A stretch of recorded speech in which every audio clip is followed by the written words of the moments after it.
Welcome back. Welcome back to TAE Time episode, whatever, podcast, whatever, part dos. Part dos. You may be wondering, oh my god, these people haven't changed in a week. Well, clearly, like, Just if kidding. you watch last week's episode, you'd understand why. Yeah, you know. We're doing it in one sitting. You know, we're telling the whole story. In one go. And then you wonder, why, if you're just doing it all in one sitting, why would you not just put all this one episode? Because people don't have the attention span to listen to about an hour and a half, It would 2 hour be, yeah, podcast. it would be like an almost 2 hour You know, podcast. and also it's milking content, but but also because yeah. like I've noticed that a lot. Like, I know I'm sidetracking here, but like I noticed that a lot of people just like, if it's a podcast over an hour, like 50 minutes, people just don't want to listen to it.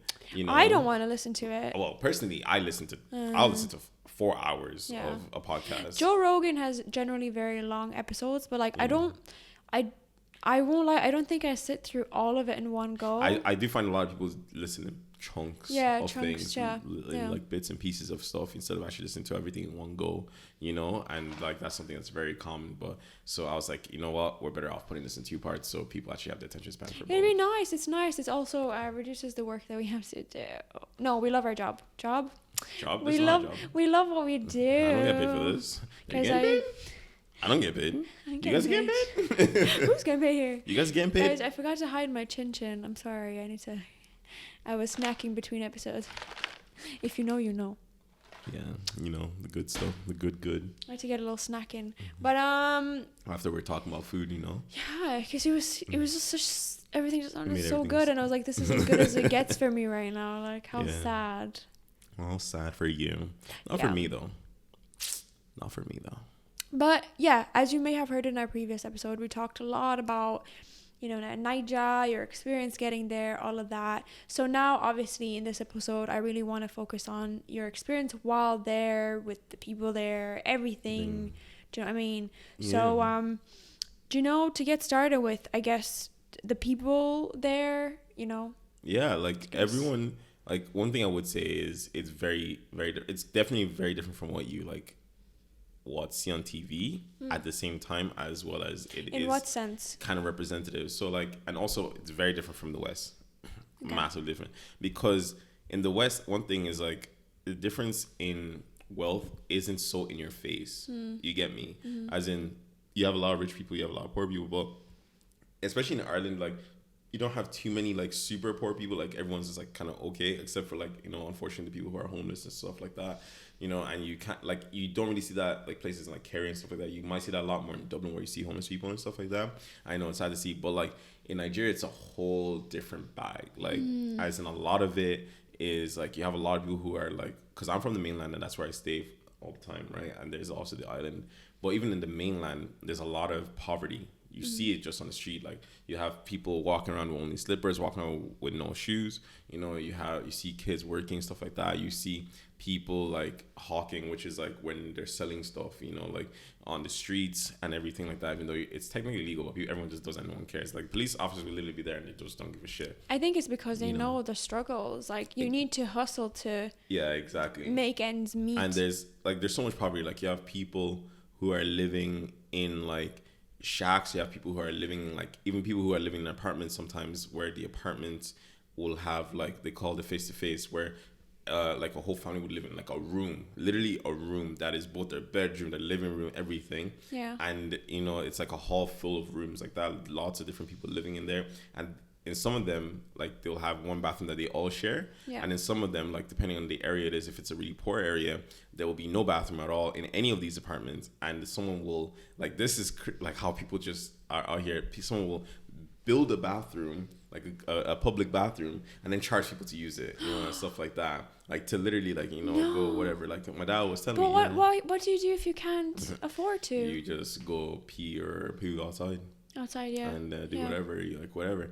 And like, and this is what I was saying about the disparity, where it's like you will have that literally like a poor section, a very great poor section, and literally down the road you'll have a private estate of mega mansions. Like when I say like the houses in Nigeria, like put art into shame, like they're massive houses. Like we're talking massive bedroom, massive living rooms, massive bedrooms. You know, like some people will even have like apartments attached to their houses that they rent out. You know, like one of the houses that was being built in like my dad's friend's estate was this massive. Like, I mean, it was literally a mansion.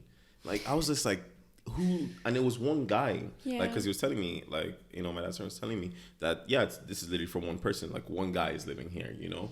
And it's insane because, like, it's so different, you know? And you have, like, even in these private estates, you have people manning a gate, you know, to get in. And then every house has, like, gates, you know, because they're locked in, and they have gatemen.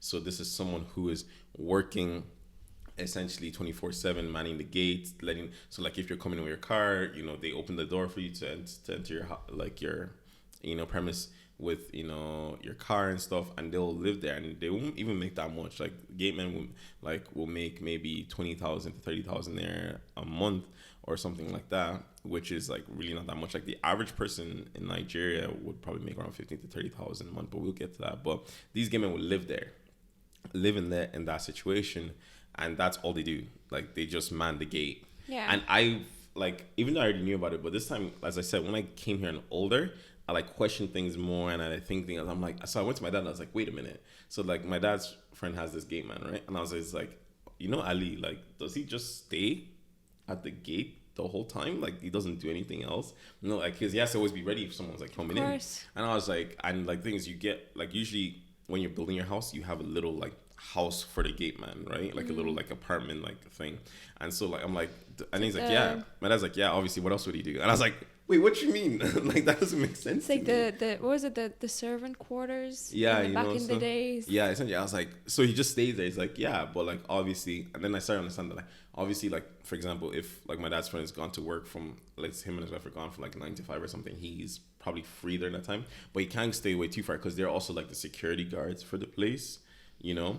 And then you have like different types of gatemen. Like my uncle explained it, where it's like some people is just, you're just a security manning the gate the whole time. You open the door when they need to, whatever, or you are just a gate man and they might have separate security. And then some gate men will take less money if they have like a shop front. If like the person has like a shop front in front of their house, so they can like sell some stuff and make money from that while also working at the gate. So like, you know, and the thing is, like, I was like, oh, this is kind of like bleak and stuff. But the thing is, even like my uncle, my dad's friend, my dad were all saying, like, for them, like, it's actually a big thing because like some of them will like come from either really poor areas or come from like poor villages outside of Lagos City, and they'll come to be in Lagos, like in Lagos doing that, and they'll be telling their friends like, oh yeah, like I'm living in a big house, you know, like working, getting good money. I wanted to ask about that. Like, you know, obviously this is just one example of a job, but I assume there's more like in-home kind of jobs. Yeah, you have like people who like help inside the home, like, and this is all, once again, this is all for like people who are more wealthy in Nigeria. Like, this is not typical. Like, most people do not have gatemen or help around the house. I'm sure. But yeah, no, like, so you have help around the house who like be cooking. You might have a chef who would cook, and most of them are like multi-skilled. So like, they would not only clean up after you, like clean up dishes and stuff, or like they'd also cook for you. They'd clean up around the house, obviously, as well. They'd stay in your house and mind your house. Like, for example, my friend, his dad lives in like this apartment building, and they have like someone who lives inside the, you know, like they have their own room and everything, and so like they help around the house and everything. So like, and it's just giving these people jobs, because like, it's an opportunity. To me, like, coming from the West is so like weird, because like, yes, we do have like, in like really, like the thing is, really rich people would have like the Kardashians, like maids and chefs, but for me, I guess the perspective, and this is just shows like it's all the perspective, right? Like for me, it's like, oh yeah, that's calm because it's like a corporation or like a business or someone like sending these people in, or either it's like someone who's like, my job is being a professional cook or professional maid or something, and so that one seems fine to me. But for some reason, when I was in Nigeria, and to me, I guess it just seems like a normal person just doing this job, and like, I guess because our culture is so heavily on respect, you know, that these people will be respectful. Like, for example, my friend's dad's apartment, right? He had a cook who was also a help, and he is older than me, obviously. So for us, I'd be like, oh, good afternoon, sir. Good, you know, like stuff like that, being really respectful. So I see this guy and I say, oh, good afternoon, sir, whatever. But he's like saying good afternoon, sir, to me. And I'm like, oh, this is so confusing, because, and obviously because, you know, to him, like hierarchically, I'm like upper, like whatever, and that sounds so it just bad. seems so weird to me, and I Yeah. feel bad. And like, but the thing is, like, it's it's the same thing of like if I was here and I went to like my super rich friend's house or something, and they had a maid, it's good day, sir. How are you? And I'd be like, oh yeah, I'm good, you know. But like, I guess But because I think there's still like there because there's no formalities as such, you would still respect them the same. exactly, like I still respect them the same and everything, and but I guess because in Nigeria there's so much formality, it Yeah. feels weird to Yeah, me, yeah. you know. But it would be the same as over here. Like I'd be respectful to like someone's maid, despite the fact that it'd be like very respectful, overly respectful to me. But I guess because you don't have like the kind of like, you know, we have like words that you use for someone who's like in a higher superior role than you and stuff like that. So you know, like that stuff like that, like that's why I've kind of felt weird. But it kind of makes sense, and to them, obviously, to like my dad and everything, it's like it is the way of living, and it makes sense because you are generally giving these people jobs, money. Because as I said, and this is something I can touch on now, is like the average salary most of the time in Nigeria for people. Because I looked this up, and most of you will also probably look it up. So it says like the average salary in Lagos, Nigeria, is 351,000 naira. And if you're Nigerian, you know that's a lot of money per month? Yeah, per month. And if you're Nigerian, you know that's a lot of money because that's a good bit of money, right? And it said minimum, like on the low end, right? So I was like, oh, but my dad and my uncle and everyone was telling me, no, it's more like the average salary someone would receive is more like 15 to 30,000 naira, which is The difference. like no money. Which is like no money. But right? the difference as well is scary. Ridiculous. And like the most people you see like either hawking the street, maybe they work in a normal like job or whatever, you know, is something like that. That's what they be receiving. That's why people actually really like working in the service industry in Nigeria, because that's how you can get tips and then you can get a lot more money. So like then maybe you, even though your salary itself might be like, let's say 30,000 naira, right? But in tips you can maybe make like 100,000 naira maybe in a month, you know, like on the high end or something like that. So that way you can afford. But like for example, like a thing of gala, right? It's like kind of like this like sausage roll type of thing that you could buy. It's 100 naira. So deep that. So 10 of them is 1,000 naira, right? And there was like times we would go out to eat for food. Like we went to Orangutan, this place, and we paid for myself, my uncle, and my dad for 12,000 naira, right? And that's just for normal food. Could you imagine for someone who is like only, let's say they were only making 30,000 naira a month, that would be like half their month's salary. Oh, 100%. But so then I know that when we talked about like, you know, like food and stuff, you mentioned that this wasn't really an issue for people like eating. So like so like you have places like Orangutan, Kilimanjaro, Chicken Republic, all these places, or even the Radisson Blue, you know, that's like take the Radisson, that's 16,000 per person. Yeah. Someone's like if they're not a service industry, they're only making 30K a month, that's half their salary. You know, like they wouldn't be going there. Obviously they're not going to those type of places. They're going more to the places where on the street where you have women, like, because that's another thing. Like everyone's doing different things. Like you have women living on the street that will cook stew, cook everything, and they do it, and that would be more like 100 or something naira, you know, per meal. You know, so that's a lot more affordable. But I assume, you know? people cook at home.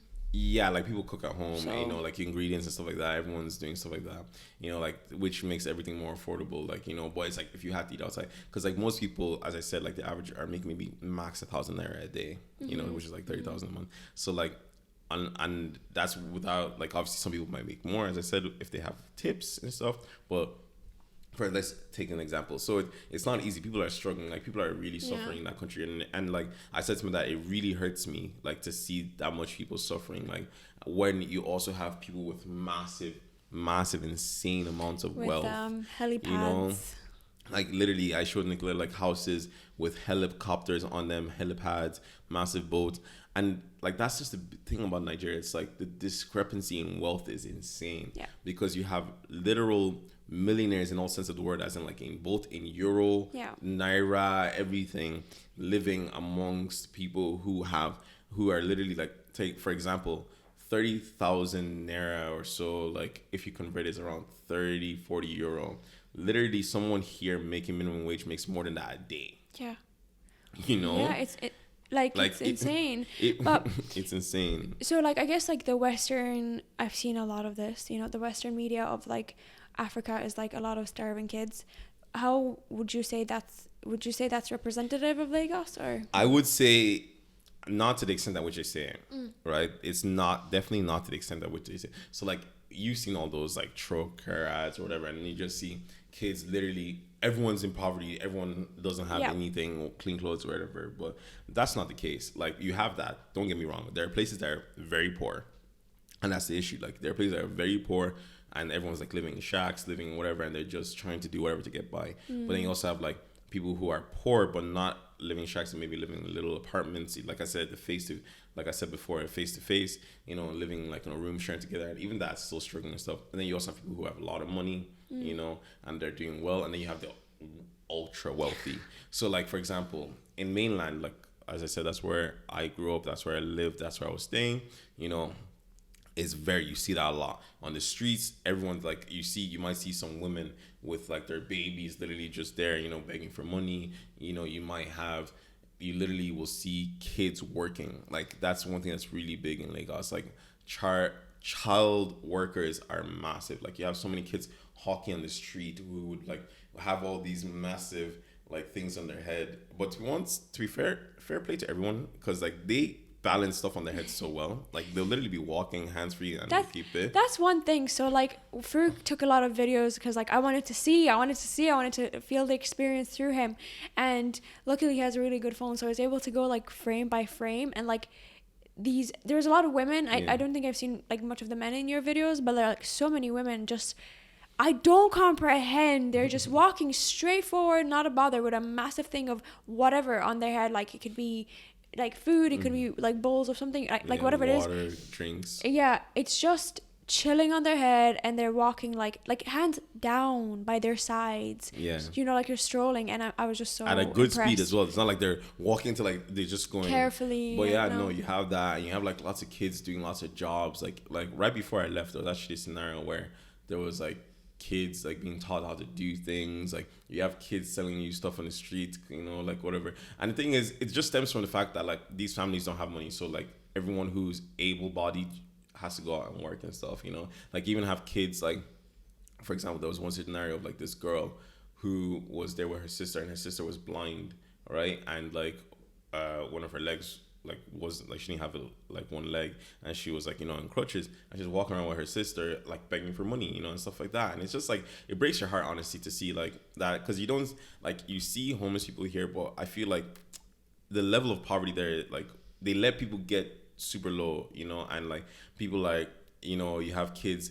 who might, like there's one woman that was selling food, and outside like down the stairs was literally her like child like pooing inside a bucket, you know. I was like, oh my days, and stuff like that. And it's just like unfortunate to see, and it hurts to see that much suffering. And the reason it hurts to see that suffering is because these people were put in here by a corrupt government, you know, which is the big issue I have, is because Nigeria has a lot of money. Nigeria has a fuck ton of money. It's like, I'm pretty sure we are the richest country in all of Africa, right? I mean, like, where does the 350k come from if someone has to have the money? Like, you know, there's a lot of money there. There's millions going through consistently in Nigeria. But these people, like the politicians, are corrupt, and they're feeding their own pockets, you know? Things that should be going to, like, make schools, housing, hospitals, all these things, they just pocket it. Like, we all know, if you're Nigerian, you've heard this literally of like the situation happened like a year or two ago of the snake eating all this millions of like money, essentially. The dragon.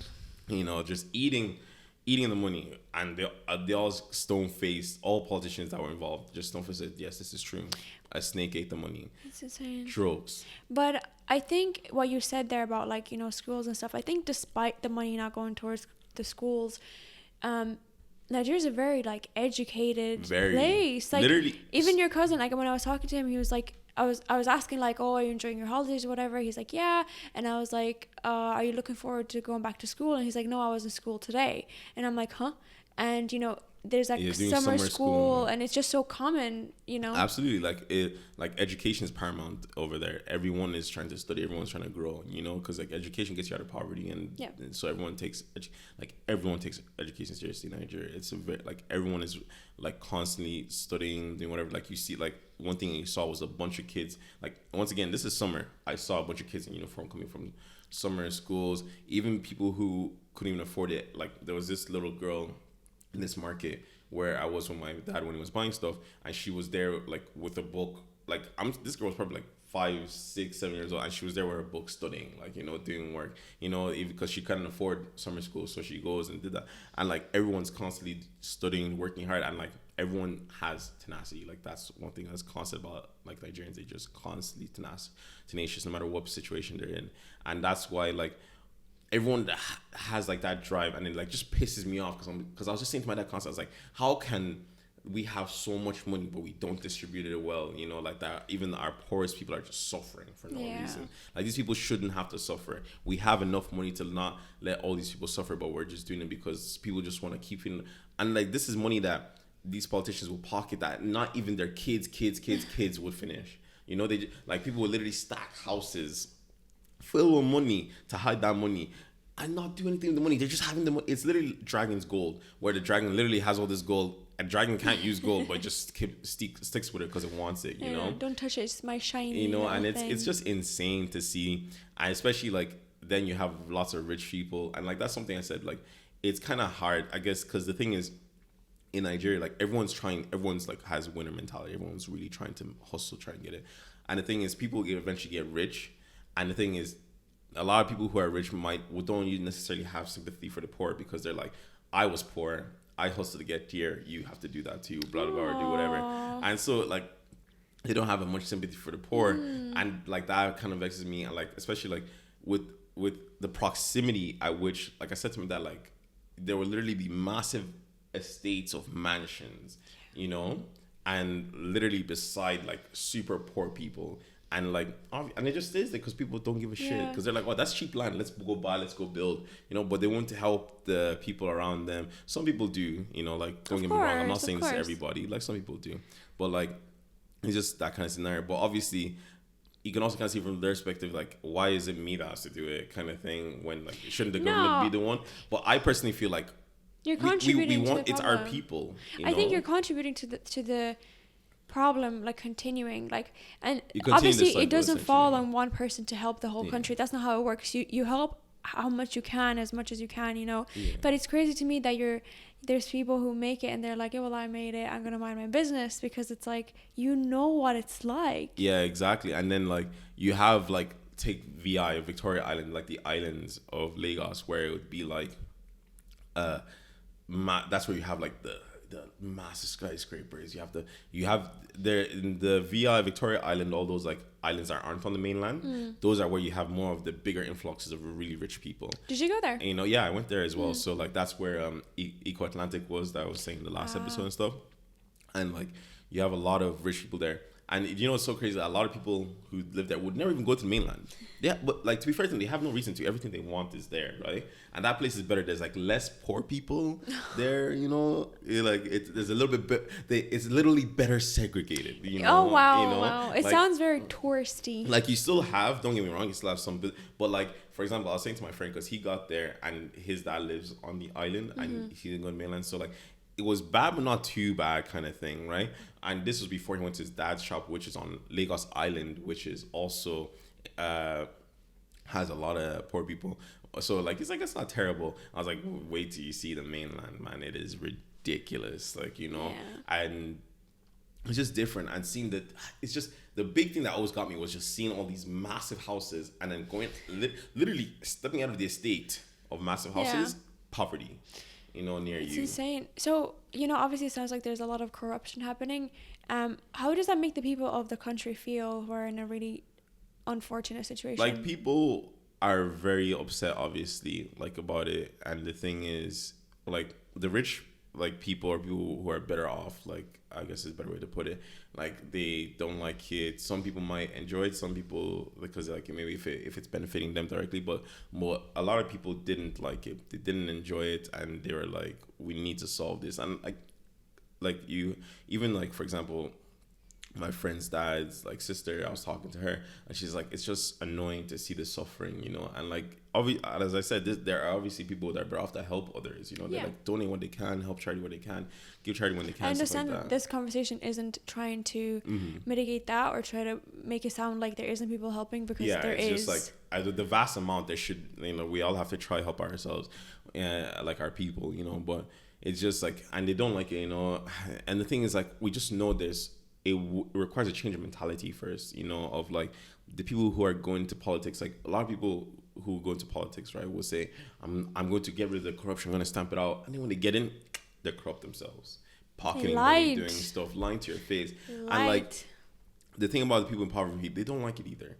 But then you have situations where people who are very poor, you'll have politicians come to them to try to get their vote. They'll give these people food and stuff, all these things, give them money, and then these people then vote for them, because that's the when you're so poor in a situation, by someone helping you, it's just like you're like, I'll just sell my vote for some food, you know. But I don't think I can't fault it at all. And that's the thing, you can't fault it because like to them in their situation, like, and which sucks because they don't have the power. Like there's like this really big voting area, right, which is full of poor people. And what you have, and I was saying, like, you have people, politicians go there, give a bunch of people food and get them to vote for them, you know. Yeah. But like these people are unnecessarily suffering, you know, and this person that's giving you food is going to make you suffer even more. Yeah. But you don't have a choice because you'd rather get the food than suffer more than you already are. You know, which is mad. It is. Would you say that despite all this, there's people are like, I don't know, like happy? Because I know there's a lot of partying. So would you say that people like, are... And that's why I think I said this before on like in the misconception, like Nigerians are some of the toughest people I know. Yeah. Like people are literally going through this mad amounts of suffering. Like, you know, like people who are in poverty, and they will still have happy smiles on their face. Like later on in the day, they'll interact with you nicely, stuff like that. And they're all like tenacious. They're all like go getter mentality. They never let their suffering bring them down. Like literally, people who are super poor will still come to you, like willing to try get you to buy whatever, and they have tenacity, and everyone's just trying to do whatever they can to like get out of whatever situation they're in to get into a better situation. Even the people who have money still try to get more money. Like Nigerians are good for that. We are literally dedicated and like a single mind focus on trying to do what we were trying to do. So like I said, I had to give it to them, honestly. Like so many people, like even in shit situations, good situations, whatever, were continuously you know, out there doing their best for everything. And like it's insane to see. I know you were sharing a story about a girl who was running after your car. Oh, like, so take for example in Hawking, as I said, traffic in Nigeria is mad, right? And people are literally like selling things, you know, like trying to sell you things, and you can buy stuff in through the window, everything. But obviously if cars are moving, they have to follow, blah, blah, blah. There's this situation of like a woman, she was selling something to like my dad, my uncle's driving, but then the thing is the cars in front started moving. So she had already given them stuff, and the thing is like you can't stop. She had already given him like some of the stuff, not all everything that he asked for, and so the cars in front of us moved, and then my uncle has to drive because like the cars at the back just start honking, fucking giving out to you and everything, and so he started driving, and she's just running. She's running as the thing is trying to, and then he's like, oh, my dad's like, oh, bring out the change for the thing, you know, so I can give change for like the amount I'm giving you. And then, you know, she's like trying to take out the money while holding the thing in their head. And, you know, like whatever. And just like, you know, giving him the change. He gives her the money, gives her food and everything. And then just running after the car. And I was like, oh, I felt so bad. I couldn't have stopped. Like, you know, I felt so bad, like, and stuff like that. But, you know, like all the cars were like, and it's just regular. Like, it's normal. Like, this is life experience, life as they live it. That's how it is, you know. Like you see so many times, like people chasing after. Like one time near the end, I didn't tell you of when I was saying one of the people that was hawking us, like selling us stuff on the street while we're in the car, was a pregnant woman. So you know she was in a situation when she is pregnant, like you can see her belly, and you can still see her working on the street, you know. Like even when like my uncle started that to me, my dad's like, just don't bother driving. Like, you know, like this woman's pregnant. And he's like, Of and he's like, oh, you course. know, and like my dad like gave her extra money, you know, and it's like, oh, like, you know, Course. may God help you in your pregnancy and stuff like that. And it's like you just have people in that situation, but then you also have people who are like, as I said, like in the last episode, boat, in being on the boat, enjoying all the best and thing. And it's just like, and that's the thing. It's just like, there's like no in between. You know, like in the West, you have a lot of middle class. You don't really have that. You have Middle people class. who are just getting by. You have very poor people who are just getting by, and then people who are doing well. Like You know, helipads.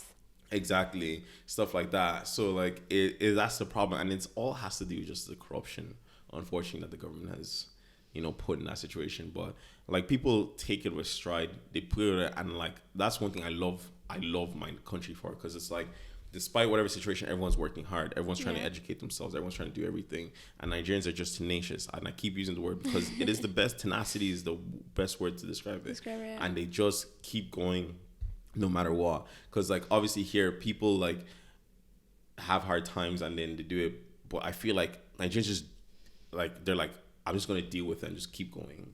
You know, they really don't like things. They hold them really back. like hustle like crazy. You And know? I like you see so many like you know, Nigerian artists, and they're popping a lot more in the West these days, and a lot of them have like the kind of stories from coming from nothing and grow like bringing all the way up. And you see so much of that. Like there's just so many artists, actors or whatever, always sharing stories of coming from nothing and building their way up. And it just tells you so much about them, the, like, about like them. character to strive. That's it. And like even the people that like I know here, like you and your family, everyone that you know as well, like they kept that up. Like to this day, they're still like, you know, hustling. Even though here you could just stop and like you're, you know, it's enough. Like you're happy. You have a home. You have like whatever luxury of like, you know, traveling once a year or whatever with family. But it doesn't. The grind just doesn't stop. Yeah, exactly. So it's pretty nice. Like it's, and everyone's trying to make money how they can, like different ways, good and bad. Like you have people hawking, selling stuff on the streets, having little shops, doing whatever. And the good thing is, like in Nigeria, you just have the population for it. Like Lagos alone has like 20 plus million people. Like even if you sell something to like less than a million people, you're making a lot of money, kind of thing, right? The population is there for people to buy. So that's why you can see so many of the same stalls everywhere. Because there's just people going in. Because I was like, man, how the fuck are these guys getting money? But like, there's so many people that everyone's 100%. Selling something to someone. If you do have a shop, you know, 100%. Or whatever. But then you also have people that are making things in a bad way. Like they're these guys, like kind of like, so they're not really gangs, but it's like groups where they're called like area boys. So like they're guys who own areas, like different zones, and like if you want it, own, like more like fear own kind of thing. And like if you want to sell stuff in that area, you have to pay them X amount every day and stuff like that, you know. It's like charging rent. You know, charging rent for land that's not theirs. Yeah. You know, just to be in the area. You know, and you have stuff like that, and obviously you have 419 scammers, in a way, boys, whatever. That's their way of making money. You know, like it's their way of making whatever, money. You know, like everyone's doing whatever they can to get whatever they can, but it is what it is, like, you know. And everyone's making money, good, bad, whatever. You know, like trying to do whatever. It's just that hustling.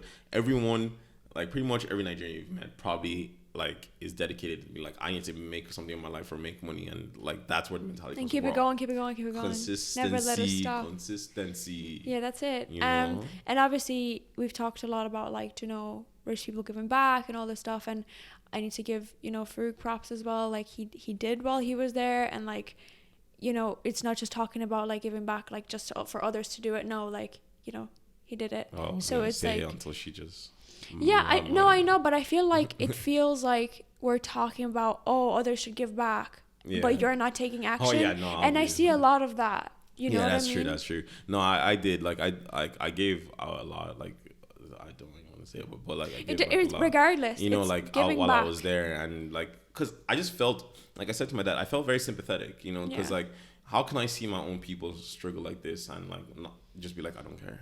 You know, like you know, I try to help as much as I can, like to whoever I saw and stuff like that, and you know, cause like it means a lot more to them, like, and everything, like, you know, like life is a lot more than money, you know. Yeah.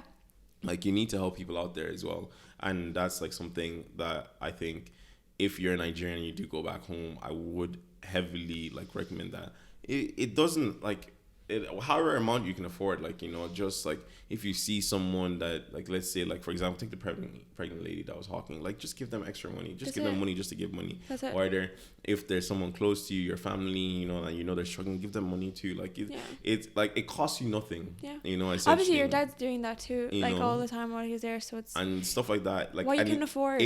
Like, that small bit to you makes a big difference in someone else. Like, if you give someone who's struggling 10,000 naira, which is about like not like 13, 15 euro or something like that, that makes a big difference for them. Like, deep that, like, if you give them 10, 15,000 naira, right, that is about half a month's salary to someone who's making only 30,000. Yeah. Can you imagine, like, that difference that allows them, if they have kids and stuff, you know, like, and stuff like that, they can buy more and do all that, you know, it makes a big difference. And then obviously, like, you know, like, all that stuff matters, and it's good for you, it's good for them, you know, like, these are our people, like, and I'm talking to Nigerians, like, these are our people, like, we want to see ourselves strive, you know, and that's, like, I hope to God, like, eventually this corruption bullshit, like, eventually just gets erased from our culture, and, like, we can actually become such a powerhouse, because the people have the tenacity and the money is there, you know. If you put those two things together and you remove the corruption, Nigeria is, like,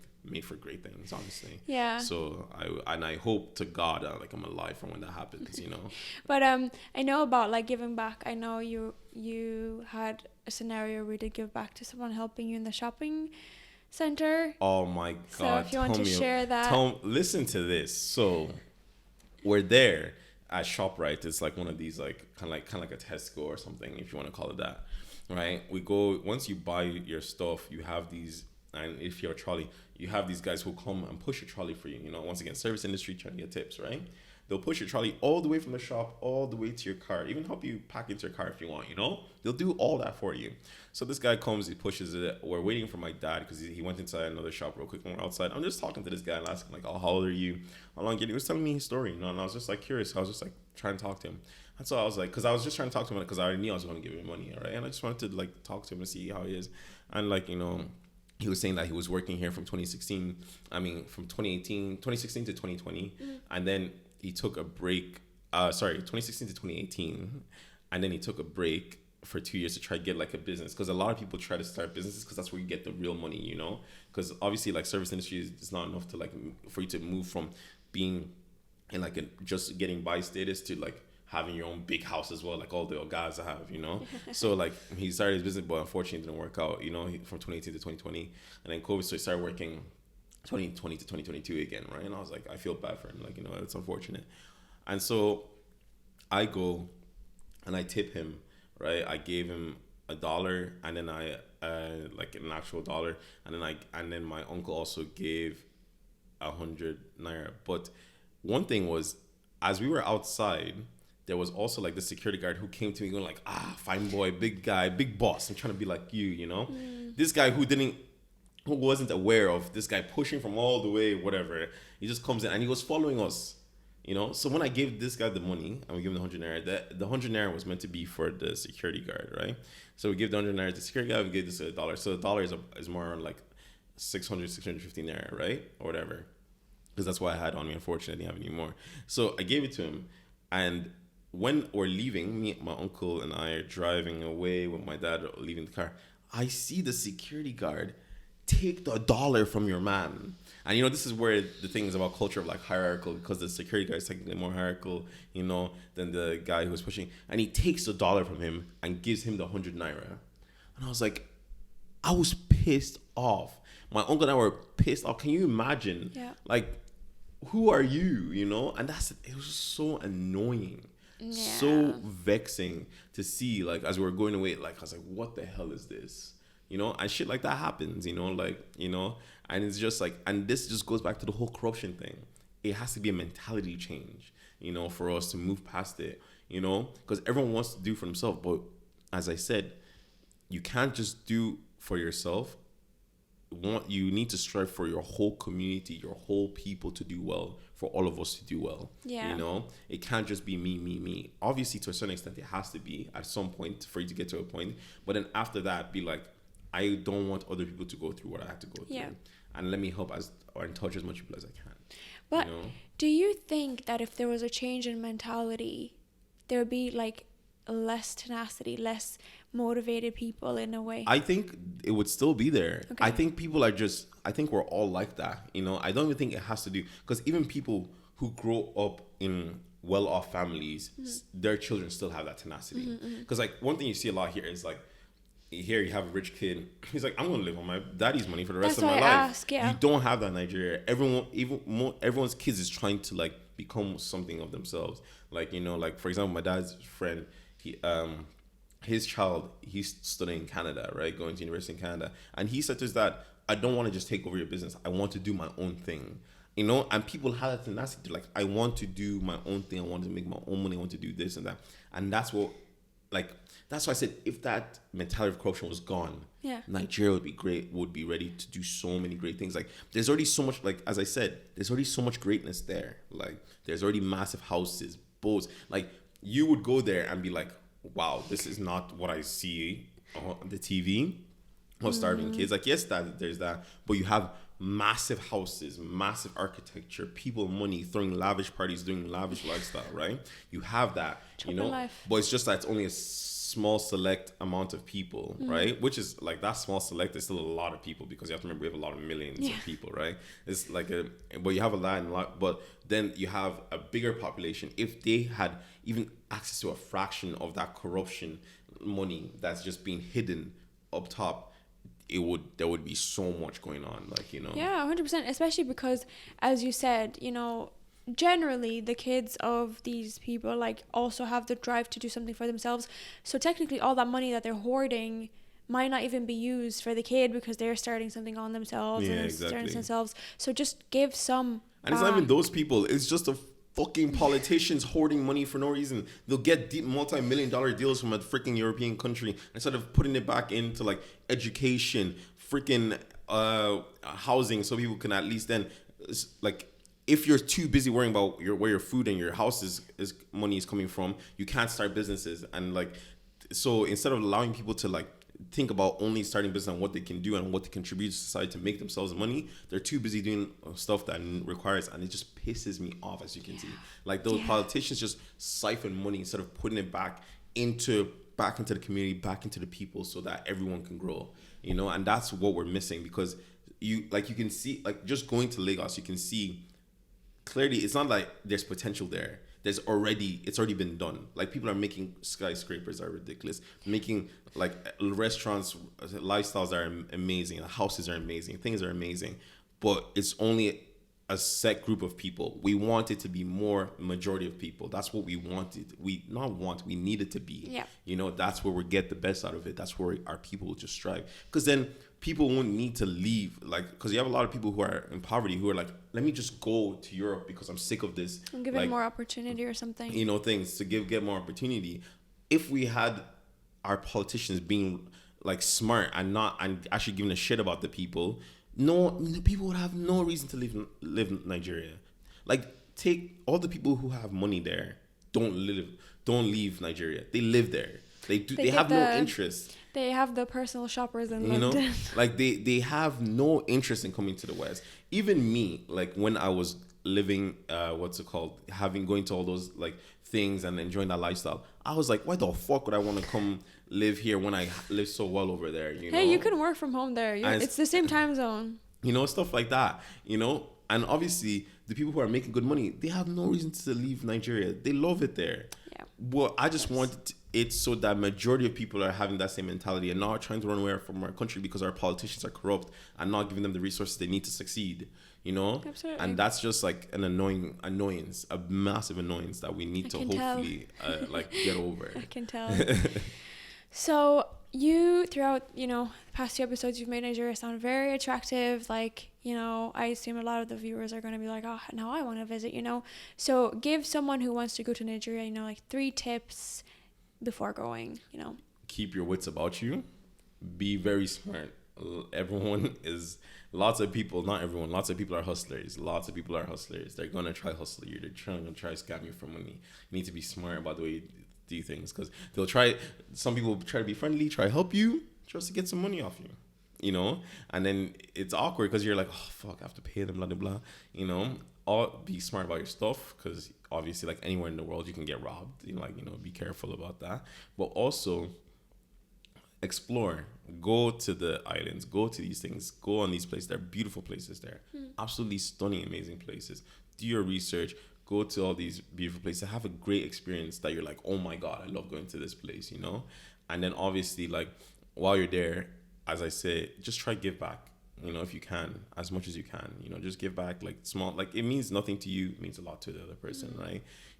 Like whatever it may be, because it'll make someone's day. Even that something as small as giving someone $1, like, is like, to them will make a lot, and they'll think about, oh, that person was very good to me, and stuff like that.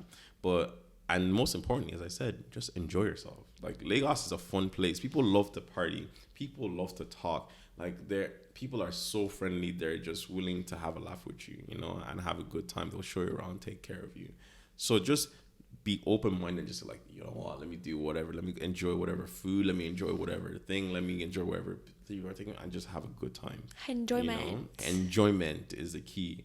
And hopefully, eventually, all this bullshit corruption goes, and like, and before you know it, Lagos will be like, it's already flooded with people. Like, there's so many white people there. Like, you would think, oh my God, there's no, literally, if you go to the islands, there are bare white people. Like, like, I saw as much white people as I would see, like, on the street here. I was like, what the hell? I was like taken aback. I was like, what the hell? But I already knew that obviously before, but it's still seeing it. It's like a different story. And like, so like, obviously they're there for a reason, and so that's what I'm saying. It's like one of those things, like, you just go, and eventually, like, the place is just going to keep popping off more and more. You're going to be hearing a lot more about it. You're going to be seeing a lot more people going.